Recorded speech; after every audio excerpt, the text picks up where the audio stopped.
4. päeva hommikusöök, mõtlesin, et räägin kiiresti natuke toidust. Et põhiline asi on see lameleib, mille nimi on Iniera. See on selline tegelikult pannkoogist keeratud leib, see on tehtud tefi jahust. See on jälle mingi teravili, mida meil üldse ei tunta. Ja miks ta selline mulliline välja näeb, on selleks, et on hapendatud.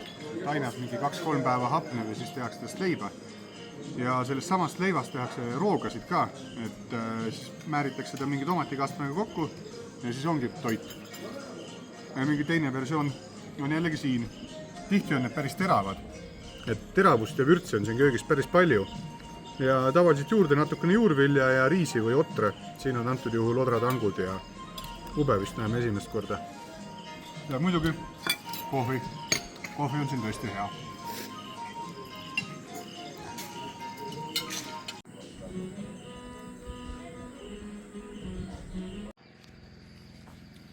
Me eile õhtul tulime, siis me ei saanud aru, kui lahedad lootšad meile tegelikult antud on. Siis oli pime ja lootšad olid siis ka lahedad, aga tegelikult on siin veel kihvtim. Et siin on sellised voodid, need võrgud on muidugi sääskede vastu, sest siin on nagu malaaria oht. See koht on nagu päris onn, rookatused ja maagivist seinad ja siin on sellised terrass ja võib hommikul tulla siis ilusaid loodusvaateid nautima. See on ikka fantastika. See siin on tankla ja siin on jõhkrad järjekorrad ja jõhkrad segadus lihtsalt. Kõik tugivad risti-rästi. Hull klaarimine käib.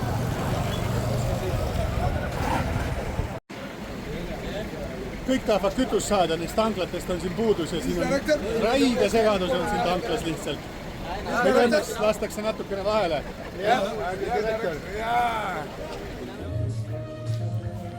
Nii odavat õlut ei olegi jõud, 30 senti pudel. Läks selline tunnike selles segaduses, aga tundub, et saame lõpuks oma kütus ikka kätte. Me vaatame krokodille, äkki näeb mõnda.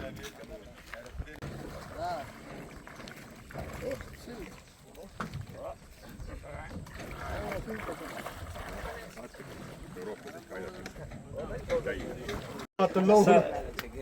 Õiges kohas.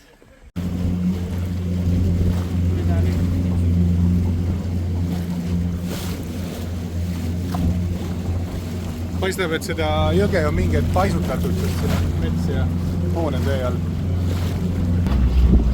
Jäta seisma, kuule. Sa käima. Hea vaikne. Kuidas see kivi peal tüüp on ka äge? Käisime seda ühte krokodilli vaatamas.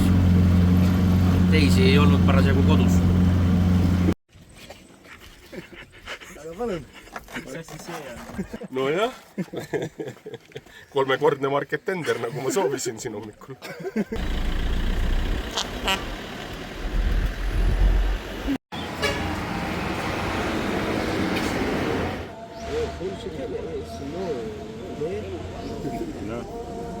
Palju õnne. Turisti special. Saite aru, mida ma mõtlesin just kana ja riisi all? Siin peetakse mesilasi siis selliselt, et pistetakse mingid torud puu otsa ja ongi mesitaru olemas.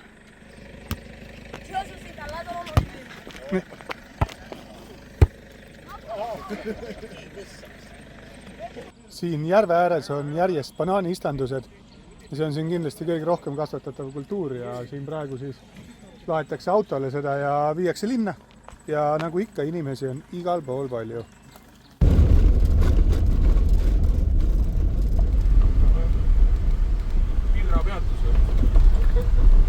Mõtlesime, et teeme ühe janukustutuspeatuse ja see on väga lahe, kui kuskil seisma jääda, siis tuleb terve küla kokku, siin on mingi 100 inimest meie ümber juba, kõik kogunevad ja vaatavad, mis me valged siin teeme.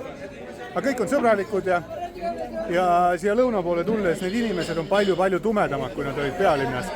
Nad on ikka tõeliselt mustad. Lähme vaatame turule. Kuidas elu on? Väga huvitav. Kõik tulevad ja katsuvad. Siin lausa katsutakse.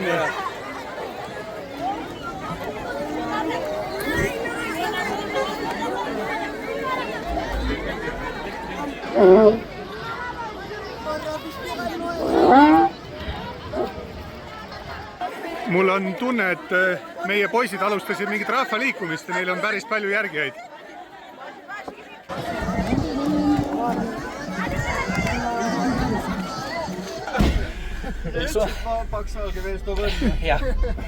ei saanud nagu turgu nautida. Kõik tahavad katsuda.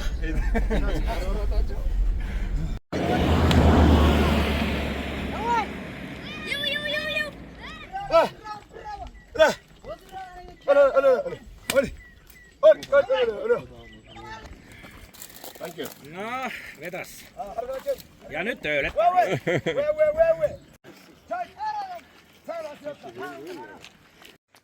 Neljas päev õhtus jõudsime Havassast Gonzosse. See on nüüd väiksem linnake. See tee oli päris väsitav, et tee läks päris kehvaks, kruusatee, jõhkralt palju igasugu kitsi, loomi tee peal, inimesi. See inimeste arv on täiesti muljetavaldav, kui palju. Täiesti nagu sajad inimesed kogu aeg jalutavad kuhugi, teevad midagi. Kogu põllu harimine, käsitsi, no mõned härgrakendid, lapsi, täiesti. See on midagi, mida me mitte keegi pole ennem näinud, võib-olla ainult Indrek Indias. Väga kihvt, aga väsitav ka.